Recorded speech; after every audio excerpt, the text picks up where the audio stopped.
बे जानो गोनां गोथार सावथुननि स्टेज बानायनाया आवगायबायानो खामानिया जागासिनो दङ।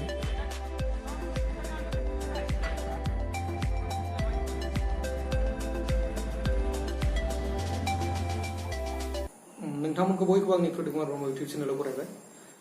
रुपनाथ ब्रह्म मेम'रियेल फिल्डआव गोथार सावथुननि रिलिज एबा प्रिमियार श'नि बानायनाय माखासे स्टेज एबा पेन्डेलनि खामानिया 95% एबा 95% जानानै थांबाय। दा बेवहाय खालि सोरगिदिं स्क्रिन होनाय आरो बेयाव सियार बसायनायनि खामानिल' दंसै। 14 सेप्तेम्बर 2019 14 सेप्तेम्बर 2019 आव बे रिलिज जानो गोनां हाबाफारिनि टिकेटखौ गाबोन फुंनि 9 बाजिनिफ्रायनो होनाय जागोन। टिकेटनि बेसेनखौ नोंथांमोननि बयनिबो सुबिदानि थाखाय बारा खालामनाय जायाखै। फार्स्ट क्लासाव 150 रां एबा 150 आरो सेकेन्ड क्लासाव 100 एबा 100 रां बानायनाय जादों। दा नोंथांमोना गाबोन फुंनि 9 बाजि जानाय लोगो लोगोनो बे कन्डाक्ट कमिटिनिफ्राय नोंथांमोना लांफैनो हागोन होननानै आं आंनि इउटिउब चेनेलनिफ्राय नोंथांमोनखौ मिथिहरनाय जाहैबाय। आरो मोनसे मिथिनो गोनां बाथ्राबाव, दानि बे नैबे नोंथांमोना जे गोजौआव नुदों बे गोथार सावथुननि ट्रेलार, बेवहाय जे बै बमा होनाय धामाका एबा प्लास्टिक होनाय दं, बेवहाय निउस फरायनाय खोन्थानाय दं। दा बेनि बे निउस फरायनायानो आंनो दिनै आइबि बिफाननिफ्राय मिथिहोनाय बायदिब्ला मोनसे आइएस हान्जानि गेदेर गौथुम सिमा बारबोयो आरो थोंजों बड'लेण्डनि हायाव हाबफैयो।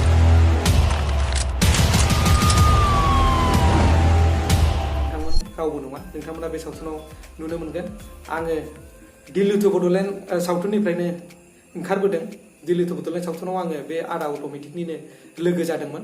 आरो बिनि उनावहाय लाजिबार खाजि गोमायो, नेपाल टु बड'लेण्ड, आं बर' आरो थांनाय बोसोराव ओंखारनाय आइ लाभ इउआव आं एफा दंमोन।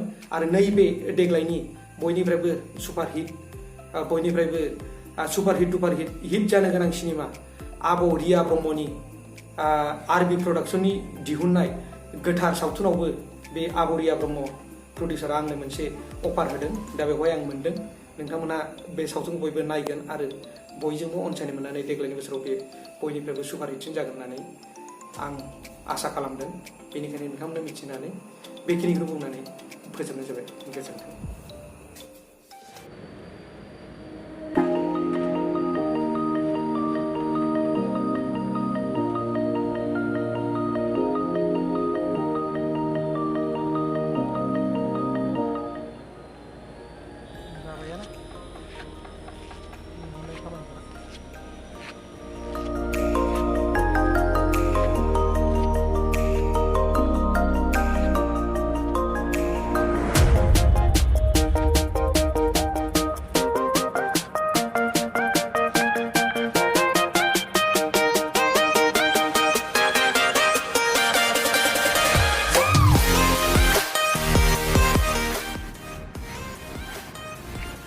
रुपनाथ फिल्मनि गोथार सावथुननि बानायनाय हाबाफारियानो आवगायगासिनो दङ।